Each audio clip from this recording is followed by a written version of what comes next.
આગળ સમાચારમાં વાત કરીએ તો નવસારીથી સમાચાર પ્રાપ્ત થઈ રહ્યા છે નવસારીના ગણદેવીમાં મહિલા સાથે ઠગાઈ કરવામાં આવી છે તો ગણદેવીના બિલીમોરા શહેરની આ ઘટના છે। ગઠિયાઓએ પરિણીતાને ભોળવીને દાગીના લઈ ગયા હતા।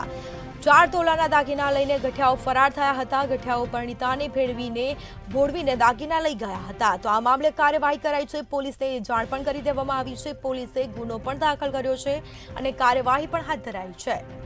તો નવસારીના ગણદેવીમાં મહિલા સાથે ઠગાઈ કરાઈ હતી। ગણદેવીના બિલીમોરા શહેરની આ ઘટના સામે આવી છે। તો ગઠિયાઓ પરિણીતાને ભોળવીને દાગીના લઈ ગયા હતા। 4 તોલાના દાગીના લઈને ગઠિયાઓ ફરાર થયા હતા તો આ મામલે પોલીસ સ્ટેશનમાં ફરિયાદ પણ દાખલ કરી દેવામાં આવી છે અને વધુ કાર્યવાહી હાથ ધરાઈ છે। તો ગણદેવીના બિલીમોરા શહેરની આ ઘટના છે જેમાં ગઠિયાઓ પરિણીતાને ભોળવીને દાગીના લઈને ફરાર થયા છે। નવસારીના ગણદેવીમાં મહિલા સાથે ઠગાઈ કરાઈ છે। ગઠિયાઓ પરિણીતાને ભોળવીને દાગીના લઈને ફરાર થયા છે। સાથે જ કહી શકાય કે પોલીસ સ્ટેશનમાં ગુનો પણ દાખલ કરી દેવામાં આવ્યો છે। આ મામલે વધુ કાર્યવાહી હાથ ધરાશે।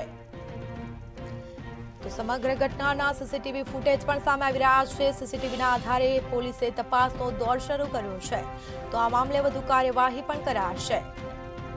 નવસારીના ગણદેવીમાં મહિલા સાથે ઠગાઈ કરાઈ હતી। ગણદેવીના બિલીમોરા શહેરની આ ઘટના સામે આવી છે।